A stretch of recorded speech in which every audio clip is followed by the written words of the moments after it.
رحم اللہ من قرأ الفاتحہ.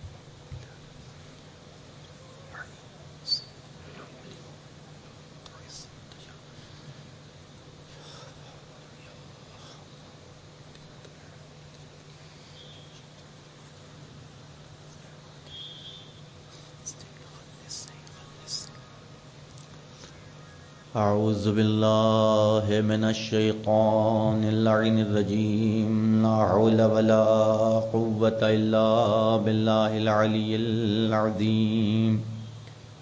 بسم اللہ الرحمن الرحیم. الحمد للہ رب العالمین بارئ الخلائق اجمعین والصلاة والسلام علی اشرف الانبیاء والمرسلین صاحب الحوض والکوثر والتاج والمغفر والخطبة والمنبر والوجه الانور والخد الاقمر والجبین الازہر والعصب الاطہر والنسب الاشہر النبی الامی المکی المدنی القرشی الہاشمی الابتعی البطی التہامی الحجازی العربی الرسول المسدد المصطفى الامجد المحمود الاحمد مولانا مولا الكونين جد الحسن والحسين ابي القاسم محمد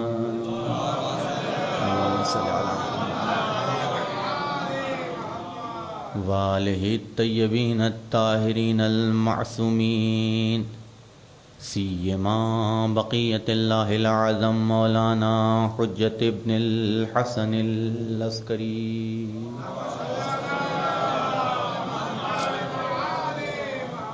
اما بعد فقد قال اللہ تعالی وتبارک فی قرآن المجید. بسم اللہ الرحمن الرحیم.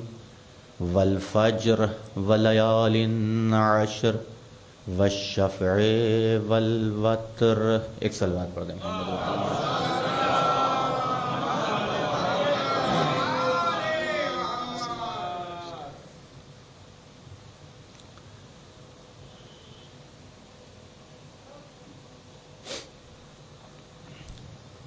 محرم کا چاند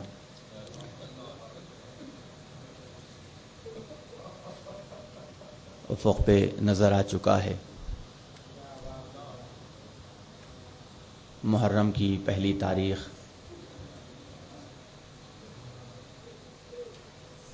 فرش عزائے حسین گریہ و ماتم آہ و بکا رضایت فاطمہ زہرا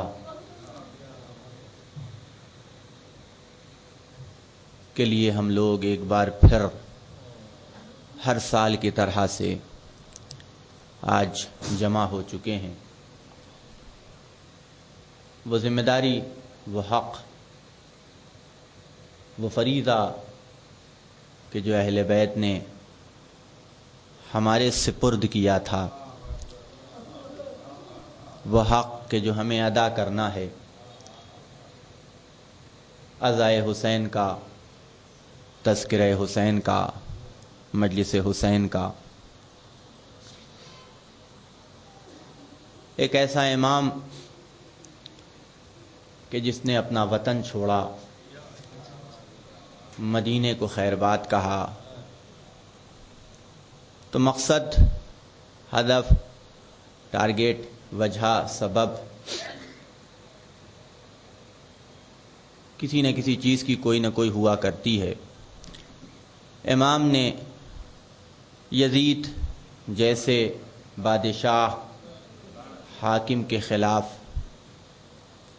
اور اس کے مقابلے میں اور اس کے ظلم کا اعلان کرنے کے لیے اپنے نانا کے مدینے کو خیرباد کہا تو اس کا مقصد نہ حکومت تھی، نہ تخت و تاج، نہ خلافت، نہ اقتدار، بلکہ عجیب بات ہے کہ 1400 برس سے لے کر کے آج تک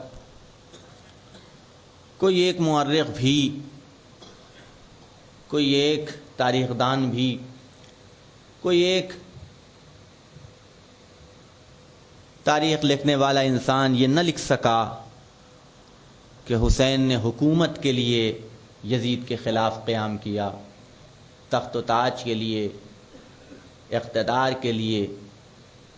اور واقعاً زمانہ جیسے جیسے بدلتا ہے، تاریخوں کے رخ کو موڑ دیا جاتا ہے، وجہوں کو اور اسباب کے جو اصل اسباب ہیں انہیں ختم کر کے کوئی اور سبب اس شخصیت کے چہرے کو مسخ کرنے کے لیے پیش کر دیا جاتا ہے اور کوئی اور رخ دے دیا جاتا ہے۔ اور شاید حسین کے اس اقدام کے حوالے سے بھی یہی کیا گیا ہوتا اگر امام حسین نے کربلا میں آنے کا انتظام نہ کیا ہوتا،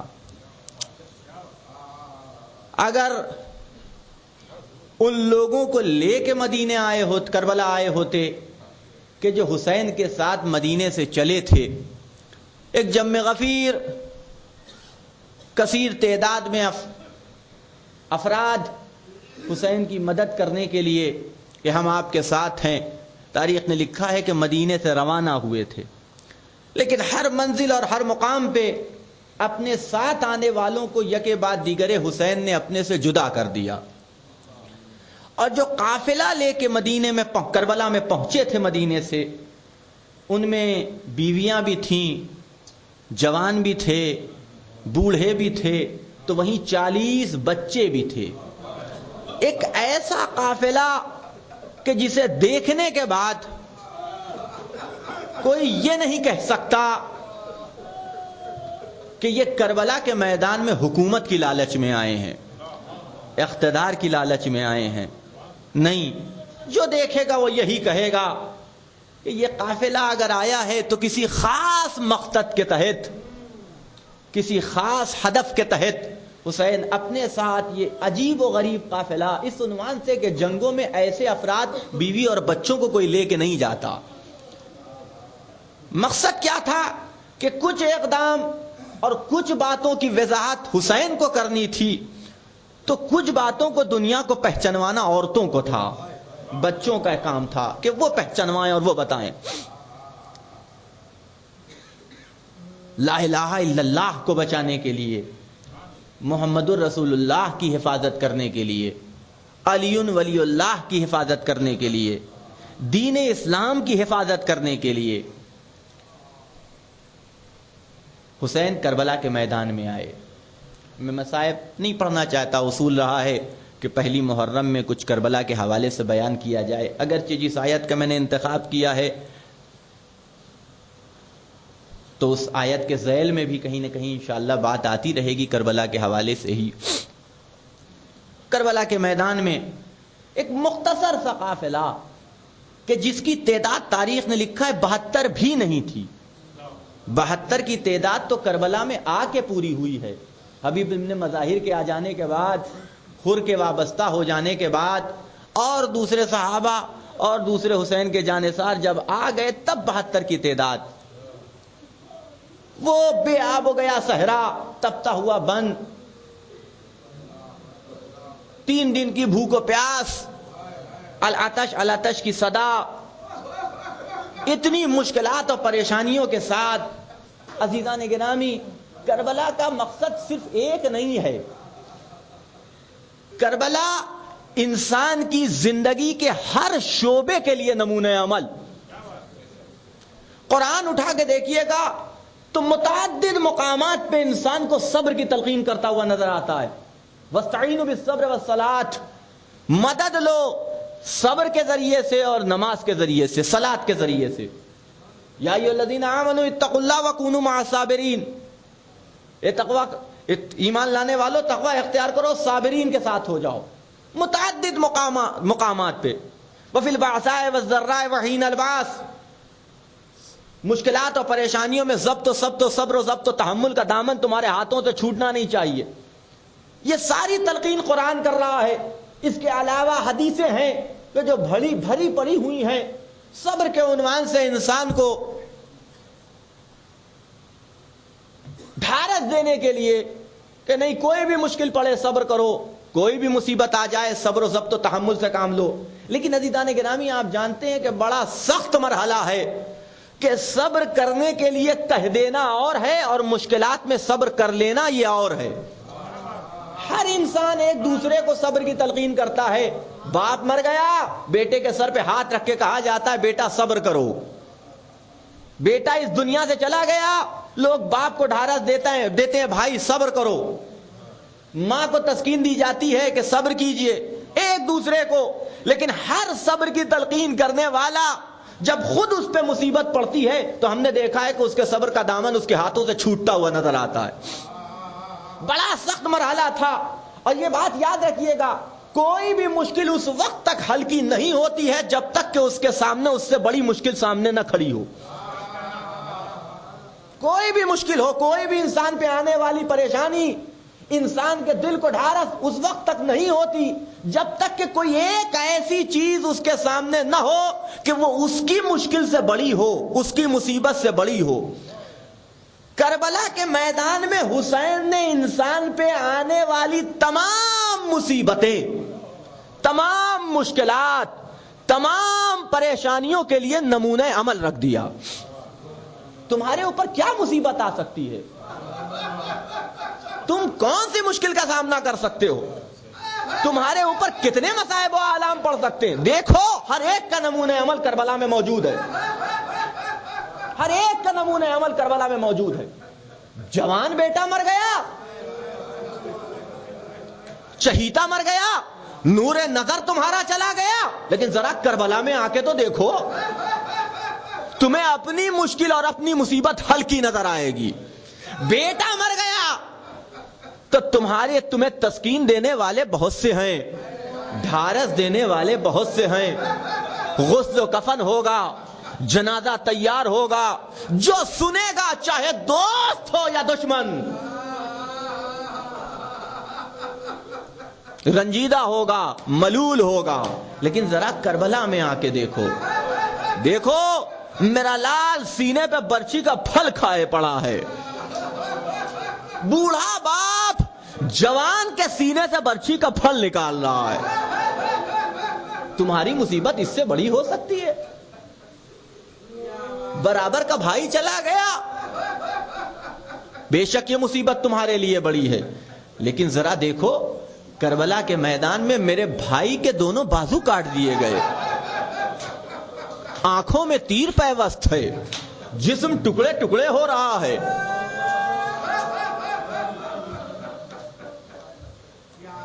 6 مہینے کا بچہ، چھوٹا بچہ تمہارا رخصت ہو گیا، دم توڑا ہے، اس دنیا سے گیا ہے، لیکن بستر پہ گیا ہے، ہاتھوں پہ تیر کھا کے نہیں گیا. مال و اسباب چھین لیے گئے. آؤ دیکھو کس طریقے سے ہمیں لوٹا جا رہا ہے. باپ مر گیا، چھوٹا بچہ ہے. بے شک بڑا سخت مرحلہ ہے یہ کہ اگر کسی کے سر سے اس کے باپ کا سایہ اڑ جائے اور وہ بچہ کمسن ہو. ہمدردی زیادہ دیر نہیں رہتی، تھوڑے دن تک ہمدردیاں شامل حال رہتی ہیں، لیکن رہتی تو ہیں. دیکھو میرے اس دنیا سے جانے کے بعد سکینہ کے ساتھ کیا کیا گیا. 4 سال کی بچی ہے، ابھی باپ کا غم نہیں بھرا کہ گالوں کے تماچے ہیں، کانوں کے گوشوارے چھینے جا رہے ہیں، تازیانے لگائے جا رہے ہیں، اونٹ کی ننگی پیٹھ پہ باندھا جا رہا ہے. یہ ساری مصیبتیں، تمہاری کون سی مصیبت ایسی ہے؟ دیار بدیار بے مقنو چادر، بھوک و پیاس کے عالم میں پھرایا جا رہا ہے. تمہاری کون ایسی مصیبت ہے؟ ہر شعبے کے لیے، انسان کی زندگی کے ہر شعبے کے لیے نمونہ عمل، ہر شعبے کے لیے. اور یقین مانیے اسی لیے معصومین نے ہمارے غم کو ہلکا کرنے کے لیے، میں نے کہا نا کہ کربلا کے بہت سے مقاصد ہیں، کسی ایک مقصد اور کسی ایک ہدف کے تحت اسے سمیٹا نہیں جا سکتا، ہر شعبے کے لیے ہمارے لیے کربلا ہے۔ غم تمہارا پڑے ہمارا مناؤ، مصیبت تم پہ آئے ہماری مصیبت کا تذکرہ کرو تو تمہاری مصیبت تمہارے لیے ہلکی ہو جائے گی۔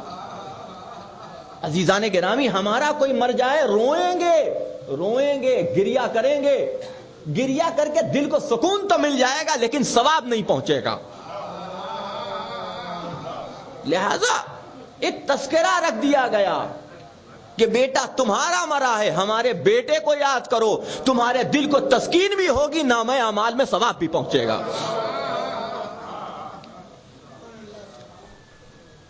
دنیا بھی سنورے گی، آخرت بھی سنورے گی۔ حدیث میں نے گزشتہ سال غالباً یا اس کے پیوستہ سال آپ کی خدمت میں عرض کی تھی، معصوم کی سفارش ہے، یبن الشبیب ان سرکا ان تکون معنا فی درجات العلا من الجنان، اے شبیب کے بیٹے اگر تم یہ چاہتے ہو کہ جنت میں اس مقام پہ رہو کہ جو ہمارا مقام ہے، اس مقام تک پہنچو کہ جو ہمارا مقام ہے، فاحزن لحزننا وافرح لفرحنا، تو ہمارے غم میں غم مناؤ، ہماری خوشی میں خوش ہو۔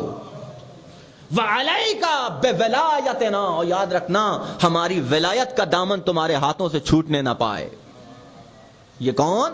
معصوم سفارش کر رہا ہے کہ اگر تم پہ غم پڑے، تم پہ مصیبت آئے تو ہم پہ ہماری مصیبت کو یاد کرو۔ اگر تم یہ چاہتے ہو کہ جنت میں اس مقام تک پہنچو کہ جو ہمارا مقام ہے، عزیزان گرامی آپ اس حدیث پہ غور کریں گے، توجہ کریں گے تو آپ کو پتا چلے گا کہ اس حدیث میں غم کا تذکرہ پہلے ہے، خوشی کا تذکرہ بعد میں ہے۔ فاحزن لحزننا، ہمارے غم میں غم مناؤ، وافرح لفرحنا، ہماری خوشی میں خوشی مناؤ۔ غم کا تذکرہ پہلے ہے، خوشی کا تذکرہ بعد میں ہے۔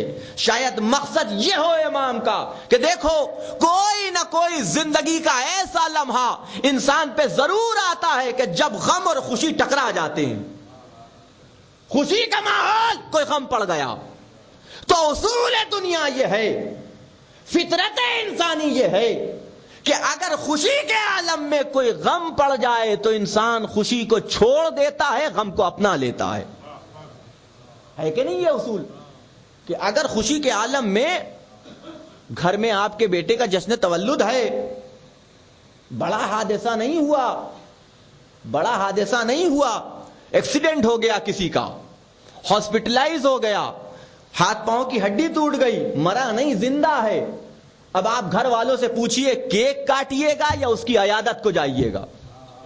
ہر انسان یہی جواب دے گا کہ غم اور خوشی جب ایک مقام پہ آ کے ٹکرا جائیں تو انسان غم کو لے لیتا ہے، خوشی کو چھوڑ دیا کرتا ہے، خوشی کو چھوڑ دیا جاتا ہے۔ تو ہم پہ کیوں اعتراض کرتے ہو؟ ہم پہ کاہے کا اعتراض کہ یہ نئے سال کے شروع ہونے پہ خوشی نہیں مناتے بلکہ غم مناتے ہیں۔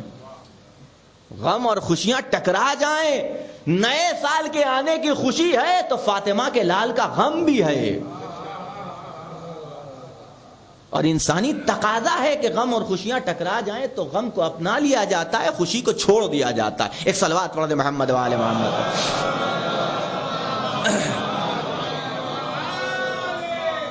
یہ تقاضا ہے انسانی، بس رفتہ رفتہ آہستہ آہستہ، چونکہ پہلی مجلس سے لہذا تمہید سے گزرنا ہے، انشاءاللہ اگر وقت مل گیا تو اس آیت کے حوالے سے کچھ عرض کیا جائے گا، نہیں تو ورنہ انشاءاللہ تفصیل سے گفتگو کل شروع ہوگی۔ یہ انسانی تقاضا ہے۔ یبن الشبیب، اے شبیب کے بیٹے، ان سرکا ان تکون معنا فی درجات العلا من الجنان، اگر تم یہ چاہتے ہو کہ جنت میں اس مقام پہ رہو کہ جو ہمارا مقام ہے۔ آپ غور کیجئے گا، دیکھیے عجیب بات ہے اس آیت کے، اس حدیث کے اندر معصوم کی، جنت میں اس مقام پہ رہو کہ جو ہمارا مقام ہے، یعنی کہنے کا مطلب کیا ہے؟ اس سے نتیجہ کیا نکلتا ہے؟ اس سے نتیجہ یہ نکلتا ہے کہ جنت میں ایک طبقہ نہیں ہے، کئی طبقے ہیں، ہے نا؟ مفہوم یہی نہ ہوا کہ اس مقام پہ رہو کہ جو ہمارا مقام ہے، ہمارا مقام ہے۔ اس کا مطلب یہ ہے کہ جنت میں کئی طبقے ہیں، ان تمام طبقوں میں بلند ترین طبقے کا نام وہ ہے کہ جہاں معصومین اور انبیاء اور مرسلین کا مقام ہے کہ نہیں ہے؟ آپ غور کریں عزیزان گرامی، انسان اس دنیا میں آیا، دیکھیے ترقی انسان کی کبھی رکتی نہیں ہے. اللہ نے انسان کو ترقی پیدا کرنے کے لیے بھیجا ہے، آگے بڑھنے کے لیے بھیجا ہے، تنزلی کی طرف جانے کے لیے نہیں بھیجا. نہیں، تم رفتہ رفتہ آگے بڑھتے رہو گے، پیچھے نہیں ہٹو گے. غور کریں میں کیا عرض کر رہا ہوں. تو یہ صرف دنیاوی اصول نہیں ہے، آخرت کا بھی اصول ہے. یہ نہ سمجھ لینا کہ موت کی آغوش میں سو گئے تو اب سب کچھ بند، جنت میں پہنچ گئے کسی صورت سے، اب بس ختم، اب کچھ نہیں ہے. کہا نہیں، جنت میں پہنچنا یہ تو ابتدا ہے. اگر پہلے درجے میں پہنچے ہو تو تمہیں دوسرے درجے تک بھی پہنچنا ہے، دوسرے درجے تک پہنچے ہو تو تیسرے درجے تک بھی پہنچنا ہے، تیسرے درجے تک پہنچے ہو تو چوتھے درجے تک پہنچنا. جنت کے طبقات ہیں، تمہیں وہاں پہ بھی علو کی منزلوں کو طے کرنا ہے، ترقی کی منزلوں کو طے کرنا ہے. غور کریں میں کیا عرض کر رہا ہوں، ترقی کی منزلوں کو طے کرنا ہے، صرف اس دنیا میں نہیں. یہ نیچر اور فطرت ہے. بچہ عالم وجود میں آیا، بچہ عالم وجود میں آیا، ایک چھوٹا سا بچہ ہے، آنکھیں ہیں، نظریں پائی جاتی ہیں لیکن نظروں میں نور نہیں ہے. یہ سنتے ہیں نا، ڈاکٹرز یہاں اگر ہوں گے تو وہ بتائیں گے کہ بچہ پیدا ہوتا ہے تو اس کی آنکھ ٹکتی نہیں ہے، دھندلا دھندلا اسے دکھتا ہے. غور کریں آپ. تو اب بچہ ہے، آنکھیں ہیں لیکن نظروں میں نور نہیں پایا جاتا، سماعت ہے لیکن سماعت ایک جگہ ٹھہرتی نہیں، زبان ہے لیکن زبان میں نطق نہیں پایا جاتا، ہاتھ پاؤں ہیں لیکن ہاتھ پاؤں میں طاقت نہیں ہے. آیا کس کنڈیشن میں؟ لیکن اللہ نے فطری طور پہ اس میں ترقی پیدا کرنے کی صلاحیت دے دی ہے نا. آنکھیں ہیں، نور نہیں ہے، فطرت اسے ترقی دے گی، رفتہ رفتہ اس کی آنکھوں میں نور آئے گا، دیکھنے لگے گا. زبان ہے، بول نہیں سکتا، قوت گویائی نہیں ہے، لیکن رفتہ رفتہ جیسے جیسے اپنی عمر کی منزلوں کو طے کرے گا قوت گویائی آتی جائے گی اور بولنے لگے گا. ہاتھ پاؤں ہیں، طاقت نہیں ہے، نہ کھڑا ہو سکتا نہ چل سکتا، لیکن رفتہ رفتہ فطری طور پہ اس کے ہاتھ پاؤں میں طاقت آتی جائے گی. لیکن ایک مقام تک فطرت لا کے چھوڑ دیتی ہے، ایک مقام تک لا کے انسان کی نظر کتنا دیکھتی ہے، جتنی دور تک قدرت دکھانا چاہتی ہے وہاں تک لا کے قدرت نے چھوڑ دیا. سماعت کہاں تک کام کرتی ہے، جہاں تک قدرت لانا چاہتی ہے وہاں تک قدرت نے لا کے چھوڑ دیا. قوت گویائی، بولنا سیکھ گیا انسان، اب یہ اللہ کا کام اور فطرت کا کام ختم. لیکن ابھی ترقی کی منزلیں رکی نہیں ہیں. قدرت آواز دیتی ہے اگر نظروں کی طاقت کو بڑھانا چاہتے ہو تو اب تمہیں اور محنت کرنی پڑے گی. کچھ فطرت نے دیا ہے تو کچھ محنت سے حاصل کر لو. توجہ رکھیے گا، بصارت ہم نے دی، بصیرت ہم نہیں دیں گے بلکہ تم اپنی محنت سے حاصل کرو گے. قوت گویائی ہم نے عطا کی، لیکن اس زبان اور نطق کی طاقت میں، نطق میں طاقت اور اثر پیدا کرنا چاہتے ہو تو خود محنت کرو. ہاتھ پاؤں ہم نے دیا، ایک معیار اور ایک حد تک لا کے ہم نے تمہاری ترقی کو اس عنوان سے روک دیا کہ اب اپنے ہاتھ اور پاؤں کو اور قوی بنانا چاہتے ہو تو خود محنت کرو. اور کیجئے میں کیا عرض کر رہا ہوں، یہ ساری محنتیں تمہیں خود کرنی ہے. تو یہ تو ہو گئی دنیاوی بات، یہ تو ہو گئی دنیاوی بات. آخرت کے حوالے سے جب ہر شے میں ترقی ہے، عقل ہم نے دی، عقل ایک معیار پہ آ کے رک گئی، لیکن اب عقل کی منزلوں کو بڑھانا چاہتے ہو تو اب عقل کی طاقت کو تمہیں خود بڑھانا ہے اپنے علم کے ذریعے سے، محنت کے ذریعے سے. جیسے جیسے تمہاری عقل، تمہارا علم بڑھتا جائے گا تمہاری عقل کامل سے کامل تر ہوتی جائے گی. غور فرمائے میں کیا عرض کر رہا ہوں، تمہاری عقل کامل سے کامل تر ہوتی جائے گی. یہ ہے علو کی منزلیں، یہ انسان علو کی منزلیں طے کر رہا ہے. تو یہ تو دنیاوی بات. آخرت کے حوالے سے کیا آخرت کے حوالے سے ہمارے علو میں اضافہ نہیں ہوگا؟ وہاں ہم اپنے علو کو کیسے آگے کیسے حاصل کریں، ترقی کس طریقے سے حاصل کی جائے، وہاں کیسے آگے بڑھا جائے، اور وہاں کیسے اس بلند ترین مقام تک پہنچا جائے کہ جس مقام تک امام ہمیں دیکھنا چاہتے ہیں، معصوم ہمارا دیدار کرنا چاہتے ہیں، اس مقام تک کیسے پہنچا جائے. غور کیجئے گا عزیزان گرامی. دیکھیے اس کو ذرا سی چھوٹی سی مثال سے اور دنیاوی مثال سے واضح کر دیا جائے. 30 سال کی عمر انسان کی ایجوکیشن کمپلیٹ ہوئی, آ گیا سروس میں, اتفاق سے گورنمنٹ سروس بھی مل گئی, گورنمنٹ سروس بھی مل گئی. کیا عمر ہے گورنمنٹ سروس کی؟ 30 سال کی عمر میں ہوا تو 60 سال تک, یعنی 30 سال تک اسے گورنمنٹ کی سروس کرنی ہے. تنخواہ, اچھی تنخواہ بھی مل گئی, 40-50 ہزار روپے, 50 ہزار روپے مہینہ ملنے لگا. آپ غور کریں, 50 ہزار روپے اسے مہینہ ملنے لگا. یہ گورنمنٹ کی طرف سے انتظام. انسان 50 ہزار روپے حاصل کر رہا ہے, آسائش کی زندگی بسر کر رہا ہے, سکون کی زندگی بسر کر رہا ہے کہ نہیں ہے؟ لیکن ایک مرحلہ عمر کا ایسا آئے گا کہ جب یہ 30 سال کا انسان 60 سال کا ہو جائے گا. 60 سال کا ہوا تو گورنمنٹ اسے ریٹائرڈ کر دے گی, گورنمنٹ اسے ریٹائرڈ کر دے گی. وہ تنخواہ کہ جو 50 مل رہی تھی وہ آدھی ہو جائے گی. ملے گا کتنا؟ 25 ہزار, ہے کہ نہیں؟ 25 ہزار 30 ہزار جو بھی ہو اس کے, لیکن بہرحال کم ہو جائے گی. تو کہاں 50 اور کہاں 25 یا 30؟ بڑا مشکل مرحلہ. اور آپ یہ بات جانتے ہیں کہ کم مل رہا ہو اور زیادہ ملنے لگے تو ایڈجسٹ کرنا آسان ہے کہ نہیں ہے؟ کم مل رہا ہو زیادہ ملنے لگے تو انسان ایڈجسٹ کر سکتا ہے, لیکن زیادہ مل رہا ہو کم ملنے لگے تو زندگی بڑی دشوار ہو جاتی ہے. کیوں؟ اس لیے کہ انسان کو عادت پڑ گئی ہے 50 کی. اب وہ 25 میں زندگی بسر نہیں کر سکتا, ہے کہ نہیں ہے؟ 50 کی عادت پڑ جائے جسے, 25 میں وہ زندگی بسر نہیں کر سکتا. تو اب کیسے کیا کیا جائے؟ تو کچھ انتظام گورنمنٹ نے کیا, کچھ انتظام انسان خود کرتا ہے. گورنمنٹ نے کیا انتظام کیا کہ مہینے میں, ہر مہینے کی تنخواہ سے کچھ پیسہ اس کی کاٹنے لگے, الگ کیا جانے لگا ہر مہینے, اور تاکہ جب یہ ریٹائرڈ ہو تو ایک طرف مہینے کے مہینے اس کی انکم رہے, دوسری طرف ایک چھوٹا موٹا فنڈ بھی اس کے حوالے کر دیا جائے, تاکہ یہ جو اس کی عادت پڑ گئی ہے اس کو مشکلات کا سامنا نہ کرنا پڑے. یہ گورنمنٹ کا انتظام. خود انسان, عقل مند انسان بھی انتظام کرتا ہے. کس طریقے سے؟ وہ جانتا ہے کہ اب 50 کی عادت پڑ گئی, اس سے کم میں تو چلنے والا نہیں ہے, لہذا کچھ ایسا انتظام ہو کہ ریٹائرڈ ہونے کے بعد بھی ہماری یہ انکم بنی رہے.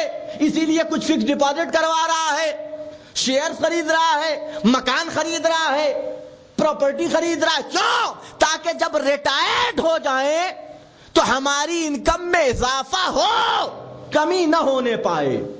غور کریں میں کیا عرض کر رہا ہوں, کمی نہ ہونے پائے. یہ عنوان ہوتا ہے. ہر انسان جس سے پوچھئے وہ کہیں نہ کہیں آج کے زمانے میں انویسٹ ضرور کر رہا ہے. مقصد تاکہ آگے کی زندگی سکون و راحت سے بیتے, آرام سے بیتے. غور کریں میں کیا عرض کر رہا ہوں, آرام سے بیتے. تو قدرت انتظام کر رہی ہے کہ الدنیا مزرعۃ الآخرہ, دنیا آخرت کی کھیتی کا نام ہے. آخرت کی کھیتی یعنی کیا مطلب؟ جو کچھ یہاں کماؤ گے وہاں کام آئے گا.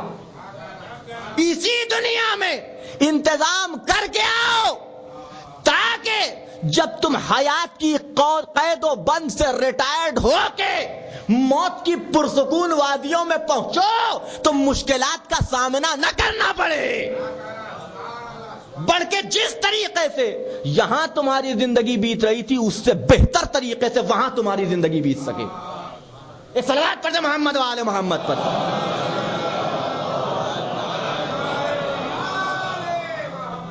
انتظام یہاں کر کے آؤ وہاں کا, یہ انسانی فطرت ہے کہ نہیں ہے؟ دیکھیے میں ابھی آؤں گا اپنی منزل پہ, لیکن بات آئی ہے تو عرض کرتا چلوں. ہر انسان مستقبل کے بارے میں سوچتا ہے, ہم بھی سوچتے ہیں, آپ بھی سوچتے ہیں. ہر انسان کے ذہن میں مستقبل گھوما کرتا ہے کہ کل کیا ہوگا. آج تو بڑی راحت و سکون سے زندگی بیت رہی ہے, ہر طرح کی آسائش کے سامان مہیا, لیکن کل کیا کیا جائے گا, کل کا مرحلہ کیسے ہوگا.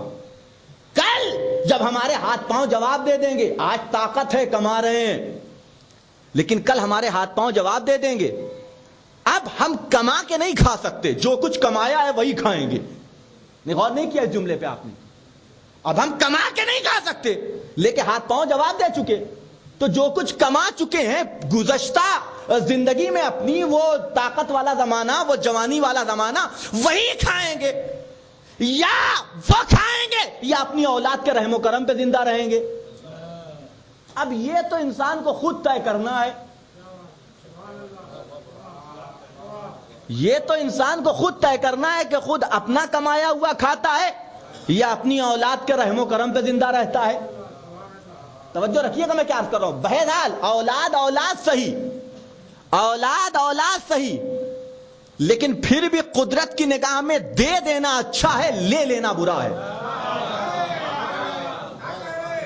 توجہ فرمائے میں کیا عرض کر رہا ہوں. تو ہر انسان مستقبل کی فکر کرتا ہے کہ ہم کسی بھی منزل میں عمر کی پہنچ جائیں, کسی کے محتاج نہ ہو, حتی اولاد کسی کے احتیاج نہ رہے. قدرت کہہ رہی ہے ہر انسان, ہم بھی ہیں اور آپ بھی ہیں, جانتے ہیں نا کل کو مر جانا ہے, سبھی جانتے ہیں, جانتے سب ہیں, لیکن مانتا مرنے سے پہلے کوئی نہیں ہے. جانتے سبھی ہیں, کون ایسا ہے نہ جانتا ہو, سبھی جانتے ہیں کہ کل مرنا ہے. پوچھئے 2 دن کی زندگی ہے, لیکن ہر انسان یہ چاہتا ہے کہ یہ 2 دن کبھی نہ آئے. جس سے پوچھئے 2 دن کی زندگی, آج نہیں کل چلے جائیں گے. کتنے دن کا ٹھکانہ ہے عمر ہماری, کتنے دن رہنے والی ہے, آج مرے کل مرے, آج مرے دوسرا دن, اور ڈھیروں محاورات اکٹھا کر رکھے اس حوالے سے, آج مرے کل دوسرا دن وغیرہ وغیرہ. لیکن سب زبان سے ہے, عملی طور پہ ہمارے ہاں. لیکن عقل مند انسان کون ہے؟ جس طریقے سے آپ اس مجازی حیات, حقیقی حیات نہیں ہے, اس مجازی حیات کو, میں مجازی یہ میری اصطلاح آپ کو کہیں اور نہیں ملے گی, اس لیے کہ جو چیز ختم ہو جانے والی ہے, فنا ہو جانے والی ہے, ہم پڑاؤ کی حیثیت ہے یہ دنیا کی. اب وہاں رہنا, جس سے پوچھے کہاں رہو گے, کہ آخرت ہمیشہ کے لیے وہاں رہنا ہے. تو اب وہاں رہنا ہے, انتظام ہونا چاہیے نا. کیا انتظام ہم نے اور آپ نے کیا ہے؟ کیا انتظام ہمارا اور آپ کا ہے؟ ایک شخص کشتی پہ سفر کر رہا تھا. سنیے واقعہ, بہت اچھا واقعہ ہے. کشتی پہ سفر کر رہا تھا, پرانا زمانہ, طوفان آیا, کشتی ٹوٹ گئی. تختے کے اوپر کسی صورت سے اس نے اپنے آپ کو ڈال لیا. اب وہ لہروں کے رحم و کرم پہ ادھر ادھر تھپیڑے کھاتا ہوا کسی صورت سے کنارے لگ گیا. اب وہاں پہنچا, اس نے آنکھیں کھولی تو دیکھا انجان جگہ ایک غیر مانوس قسم کا آئلینڈ, ٹاپو, جزیرہ, نہ جانے کہاں آ گئے, ہم نہیں پہچانتے اسے, ہماری منزل تو یہ نہیں ہے, ہمارا گھر تو یہ نہیں ہے. کہ دفتن اس نے دیکھا کہ کچھ لوگ چلے آ رہے ہیں, ہاتھوں میں ہار ہے, استقبال کا سامان ہے, چلے آ رہے ہیں. آئے اور آنے کے بعد اس کے گلے میں ہار ڈالنا شروع کر دیا, استقبال کے ساتھ, احترام کے ساتھ اسے لے جانے لگے. توجہ رکھیے گا, انسان کو عزت ملے یا ذلیل ہو, یہ جاننا ضرور چاہتا ہے کہ کیوں عزت ملی اور کیوں ذلیل ہوا. اب یہ بیچارہ پریشان کہ آخر بات کیا ہے, یہ لوگ کہیں غلطی تو نہیں کر رہے ہیں, لینے کسی کو آئے ہوں, لے کسی کو جا رہے ہوں. اتنا احترام, اتنی عزت, ان میں سے کسی کو نہیں جانتا میں. آخر میں اس سے رہا نہیں گیا, سوال کیا کہ بھیا آپ جانتے ہیں, پہچانتے ہیں ہمیں؟ کہا نہیں پہچانتے آپ کو. ارے نہیں پہچانتے تو یہ ہار ڈال رہے ہیں, اتنا احترام کر رہے ہیں, اتنا استقبال کر رہے ہیں, کاہے کے لیے؟ اس نے جواب دیا تمہیں بات یہ ہے کہ یہ ہمارا ملک ہے, یہ ہمارا ملک ہے. یہاں کا اصول یہ ہے کہ یہاں کوئی بھی بادشاہ اس ملک کا نہیں بن سکتا, بلکہ اگر بادشاہ بنانا ہوتا ہے تو آپ ہی جیسا کوئی ایک مسافر اگر بھٹک کے پہنچ جائے, جو پہلا آ جائے اسی کو ہم بادشاہ بنا دیتے ہیں. اب آپ سوچئے, بادشاہ بننا کسے ناپسند ہو؟ ہر ایک انسان چاہے گا کہ ہمیں بادشاہ بنا دیا جائے. اب بادشاہت مل گیا, تخت و تاج, تاج پوشی ہو گئی, سکون کی زندگی. لیکن ایک بات اور ان کو پتا چلی, لوگوں نے کہا بادشاہ بن تو گئے, لیکن ایک بات اور سن لیجئے, ہمارے ہاں بادشاہ کی مدت صرف 2 سال کی ہے. 2 سال سے زیادہ ہمارے ہاں بادشاہ نہیں رہتا. جتنا عیش کرنا ہو آپ کر لیجئے, جتنا مزہ اڑانا ہو آپ اڑا لیجئے, جتنا سکون سے رہنا چاہتے ہیں رہ لیجئے, لیکن صرف 2 سال تک. کہ 2 سال بعد کیا کریں گے؟ کہ 2 سال بعد آپ کو لے جا کے جنگل میں چھوڑ آئیں گے, اب آپ کو وہیں رہنا ہے, اب آپ کو وہیں رہنا, اس کے علاوہ کوئی چارہ نہیں. کہ ٹھیک, 2 سال بہت ہوتا ہے, آج کا زمانہ تو یہی, آج کی سوچو کل کی کس نے دیکھی. 2 سال بیتا 2 سال کا عرصہ بیتا. 2 سال کا عرصہ جب ختم ہوا اور لوگ آئے کہ چلیے بھائی مدت پوری ہو گئی, جنگل میں چلنا ہے, وحشی جانور بھی ہیں, کوئی آسائش و آرام کا سامان بھی نہیں, 1000 قسم کی مشکلات کے ساتھ آپ کو زندگی بسر کرنی ہے, چلیے جنگل میں لے کے چلے. تو اب جب لے کے جانے لگے, ہر ایک اس کا چہرہ دیکھ رہا ہے, لیکن یہ بڑے آرام سے چلا جا رہا ہے, نہ رو رہا ہے, نہ گڑ گڑا رہا ہے, نہ آنسو بہا رہا ہے. سب کو بڑی حیرت کہ اسے تو ہم سے التجا کرنی چاہیے, اس کو تو رونا گڑ گڑانا چاہیے.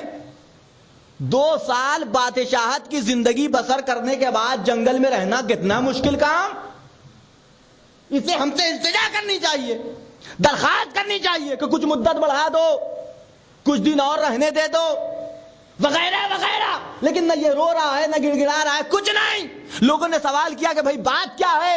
اس سے پہلے جتنے بادشاہ بنے, اور جب 2 سال کی مدت پوری ہوئی اور ہم انہیں جنگل میں چھوڑنے جانے لگے تو وہ رو بھی رہے تھے, گڑ گڑا بھی رہے تھے, ہم سے مدت بڑھانے کی التجا بھی کر رہے تھے, کوئی جانے کو تیار نہیں. اور آپ بڑے آرام سے چلے جا رہے ہیں, چہرے پہ نہ رنج کے آثار, نہ ملال کے آثار, نہ حزن کے آثار.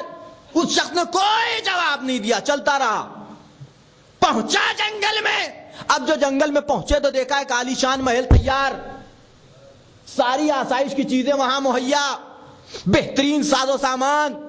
آپ نے غور کیا ہوا کیا تھا؟ یہ بیچارہ تھا بڑا عقل مند. اس نے سوچا کہ جب 2 ہی سال یہاں رہنا ہے اور ساری عمر جنگل میں رہنا ہے تو یہاں سو کے کیوں بتایا جائے, وہاں کی تیاری کی جائے کہ جہاں ہمیشہ رہنا ہے. توجہ رکھیے گا. تو اس نے سو کے نہیں بتایا, بلکہ اس 2 سال کی مدت کو غنیمت جانتے ہوئے وہاں کے لیے آمادگی کی کہ جہاں ہمیشہ رہنا تھا. آپ سوچئے, جب یہاں سے بہتر وہاں ساز و سامان اکٹھا ہو گیا تو یہاں سے چھوڑ کر کے وہاں جاتے کسے برا لگے گا؟ توجہ رکھیے گا. ہمارا اس دنیا کو نہ چھوڑ کے جانا اس بات کی دلیل ہے کہ اب ابھی ہم وہاں کچھ اکٹھا نہیں کر پائے ہیں. ایک صلوات پڑھ محمد و آل محمد پر.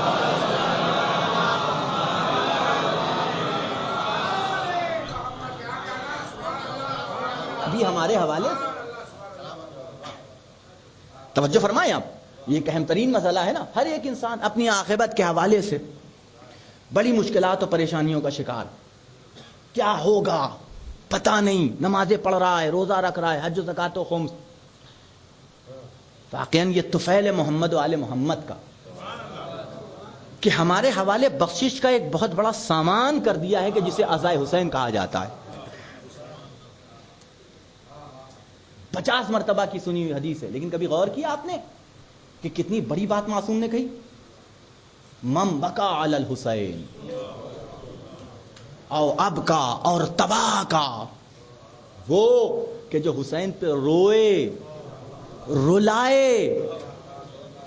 یہاں تک بھی بات سمجھ میں آتی ہے, یہاں تک بھی بات سمجھ میں آتی ہے کہ جو حسین پہ روئے اور رلائے اس پہ جنت واجب. لیکن اس کے آگے کا مرحلہ کتنا سخت ہے. اور تباہ کا, رونے جیسوں کی صورت بنا لے. آپ غور کریں, جو حسین پہ روئے رلائے یا رونے والوں کی صورت بنا لے. آنکھوں سے آنسو نہیں گر رہے ہیں تو کم سے کم صورت ایسی بنا لو, چہرے پہ رنج کے آثار آ جائیں. وجبت لہ الجنہ, یہ انتظام معصوم کی طرف سے کیا گیا.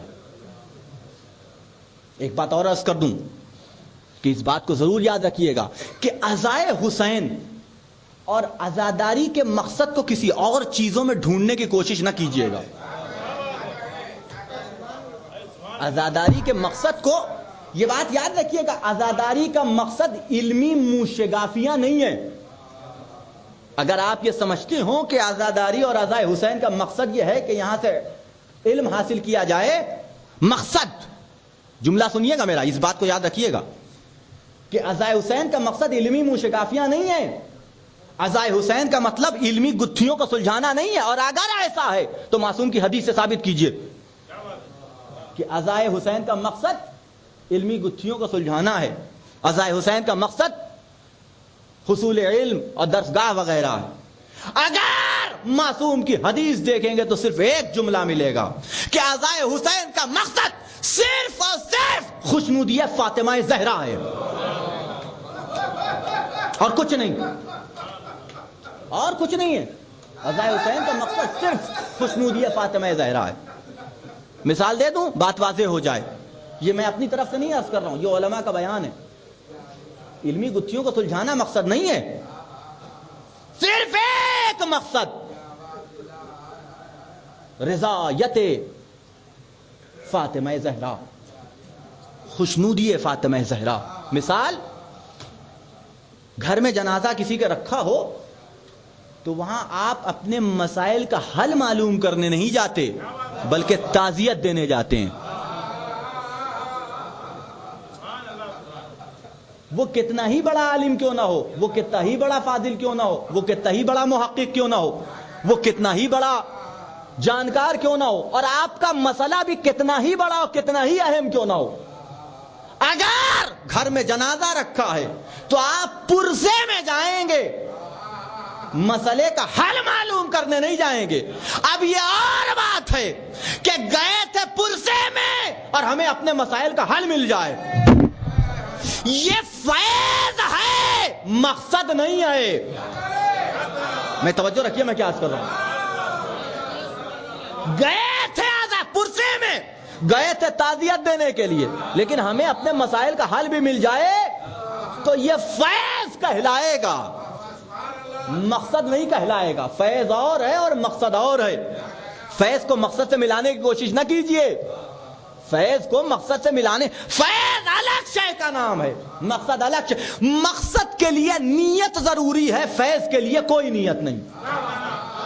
غور کریں میں کیا کر رہا ہوں۔ مقصد کے لیے نیت ضروری، جب تک نیت نہ ہو مقصد حاصل نہیں ہوگا، لیکن فیض کے لیے کوئی نیت نہیں۔ سبیل لگی ہوئی ہے، سب پانی پی رہے ہیں، ہر ایک پانی پی رہا ہے کہ نہیں پی رہا ہے؟ ہر انسان اللہ کو مانتا ہو چاہے نہ مانتا ہو، رسول کا کلمہ پڑھتا ہو چاہے نہ پڑھتا ہو، جنت و جہنم پہ یقین ہو چاہے نہ ہو۔ میں اپنی بات نہیں کر رہا ہوں، یہ میرے جملے نہیں ہیں، پہلے عرض کر دوں، تحقیق ہے۔ یہ گزر رہا ہے، ہر ایک پانی پی رہا ہے، جس کو دیکھیے وہ سیراب ہو رہا ہے کہ نہیں ہو رہا ہے؟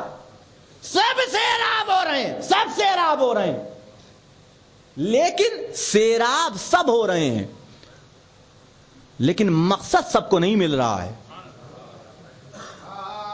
سبیل حسین کا فیض سب پا رہے ہیں، سبیل حسین کا مقصد صرف اسی کو ملے گا جو نیت کر کے آئے۔ غور کریں آپ، جو نیت کر کے آئے گا اسی کو ملے گا۔ دیکھیے فیض اور مقصد کے فرق کو سمجھ لیجئے، بات واضح ہو جائے گی۔ بالکل آسان سی بات ہے، عمل ایک کرتا ہے، فیض ہر ایک کو پہنچتا ہے۔ عمل ایک کرتا ہے، فیض ہر ایک کو پہنچتا ہے۔ بے عنوان مثال، روزہ، حج، زکوٰۃ، یہ سارے واجبات، عمل کرنے والا ایک انسان ہے، لیکن اس کا فائدہ پورے گھر کو پہنچتا ہے۔ روایت میں ہے کہ جس گھر میں نماز پڑھ دی جائے، نماز پڑھی جائے، پڑھنے والا ایک ہے، پڑھنے والا ایک ہے، ایک آدمی نماز پڑھ رہا ہے، اللہ پورے گھر کو بلاؤں سے محفوظ کر لیتا ہے، ایک ایک فرد کو، پڑھنے والا ایک۔ تو فیض پہنچا کہ نہیں پہنچا سب کو؟ مقصد نہیں پہنچے گا سب تک، مقصد صرف اسی کو ملے گا کہ جو نماز پڑھ رہا ہے۔ توجہ فرما رہے ہیں آپ؟ لیکن فیض ہر ایک کو پہنچے گا جو بھی اس گھر کے اندر ہے۔ اور یہ بھی یاد رکھیے گا کہ نماز پڑھی جائے گی اللہ کے لیے، مشکلوں سے بچنے کے لیے نہیں۔ اور اگر مشکلوں سے بچنے کی نیت پہ سے نماز پڑھ دی تو اس کی نماز بھی گئی، وہ نماز نہیں رہے گی۔ اگر مشکلوں سے بچنے کے لیے پڑھ دی، نماز پڑھی جائے گی اللہ کے لیے، اللہ کے لیے پڑھنا مقصد ہے، مشکلوں سے بچ جانا فیض ہے۔ توجہ فرمائیے آپ، فیض حاصل کر لو، مقصد حاصل کر لو، فیض خود بخود پہنچ جائے گا۔ ایک صلوات پڑھے محمد و آل محمد۔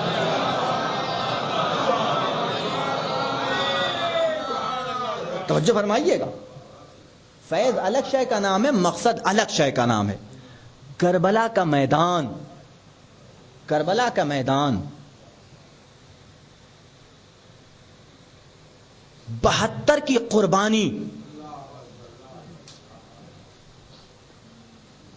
اس کے مقصد تک پہنچنے والے صرف یہی 72 تھے، لیکن فیض آج تک پوری دنیا پا رہی ہے۔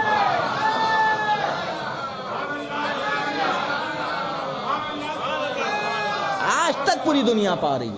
فیض حسینی الگ ہے، مقصد الگ شے کا نام ہے۔ ایک آدمی نماز پڑھتا ہے، فیض سب تک پہنچتا ہے۔ کوئی ایسا نہیں ہے کہ جو فیض سے محروم رہ جائے۔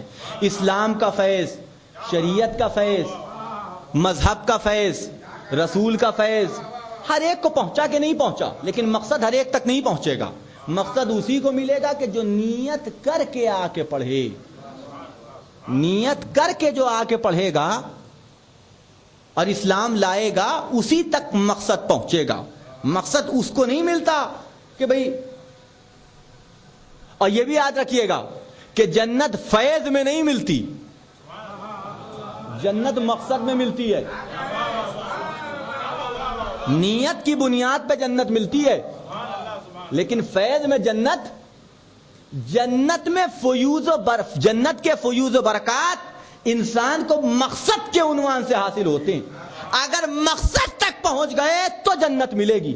9 نمبر آیت سورہ کہ جسے میں نے آپ کے سورہ والفجر کے عنوان سے عنوان قرار دیا ہے۔ خدا قسم کھا رہا ہے کہ قسم ہے فجر کی، واللیال عشر، اور 10 راتوں کی قسم، والشفع والوتر، اور شفع اور وتر کی قسم، اور کیجئے گا، والفجر، صبح کی قسم، ولیال عشر، 10 راتوں کی قسم۔ اور یہ 10 راتیں کون سی ہیں؟ محرم کی 10 راتیں اس سے مراد ہیں، وہ عظیم ترین 10 راتیں۔ کربلا کا تپتا ہوا بند، نانا کا مدینہ حسین چھوڑ رہے ہیں۔ 28 رجب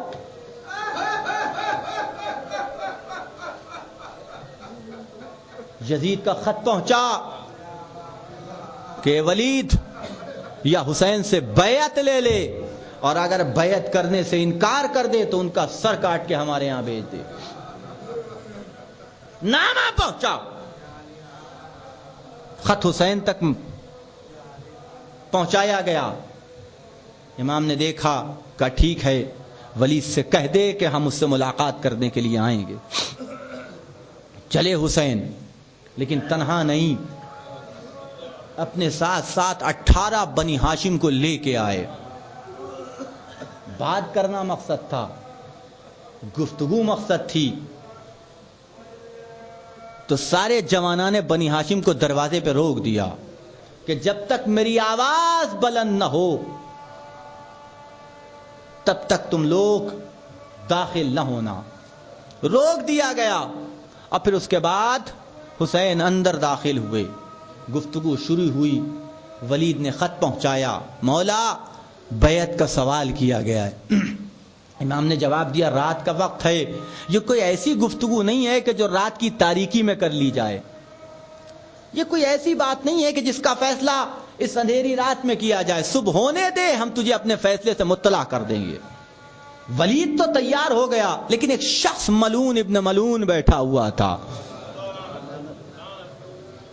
اے ولید، حسین کو اس وقت نہ جانے دے، اگر آج حسین چلے گئے تو پھر تیرے ہاتھ نہ آئیں گے۔ یہ سننا تھا کہ علی کے لال کی پیشانیوں پہ بل پڑ گئے۔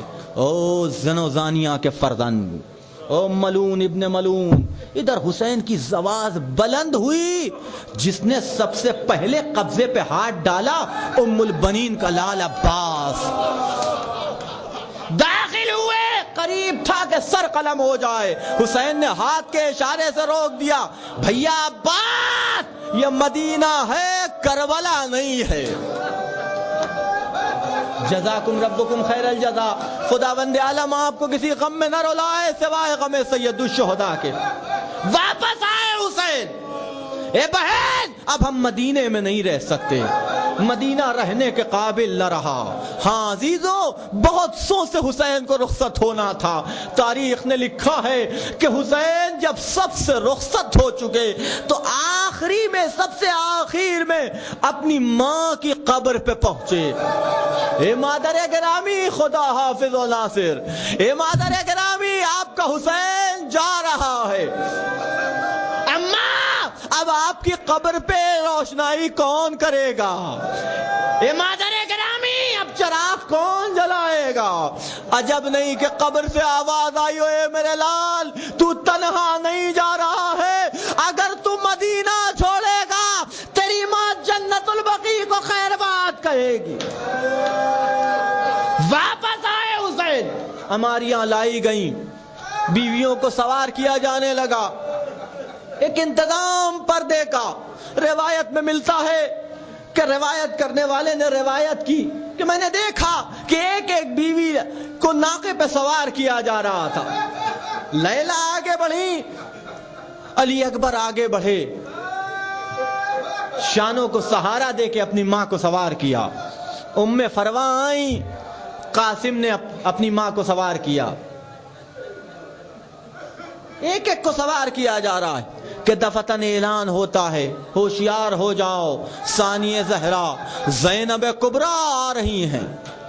اعلان ہوا اور ادھر اعلان ہوا تو راوی کہتا ہے میں نے دیکھا عباس آگے بڑھے، علی اکبر آگے بڑھے، حسین نے کرسی چھوڑی، ناکے کے قریب پہنچے۔ عجیب منظر ہے عزیزان گرامی، بڑا سخت ہوتا ہے، بڑا سخت ہوتا ہے کہ عزت دار کے لیے خدا نہ کرے کہ کبھی کسی کو ایسا موقع دیکھنا نصیب ہو اور ایسی چیز انسان کی نگاہوں کے سامنے آئے۔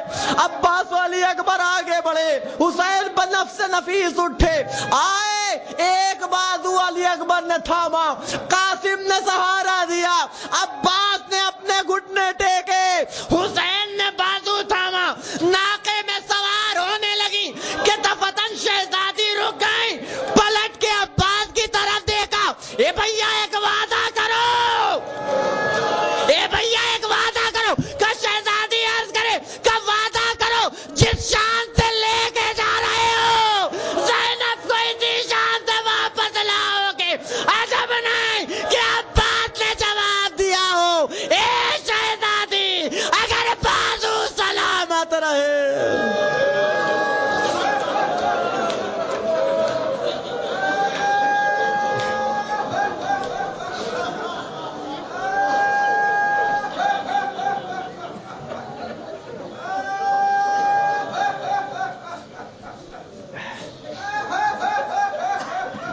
انا للہ و انا الیہ راجعون۔ فسيعلم الذين ظلموا أي منقلب ينقلبون۔ اللهم بحق محمد وأنت المحمود، وبحق علي وأنت الأعلى، وبحق فاطمة وأنت فاطر السماوات، وبحق الحسن وأنت المحسن، وبحق الحسين وأنت قديم الإحسان، وبحق أئمة التسعة الطاهرين من ذرية حسين عليه السلام۔ ربنا تقبل منا انك انت السميع العليم، ربنا آتنا في الدنيا حسنة وفي الآخرة حسنة وقنا عذاب النار۔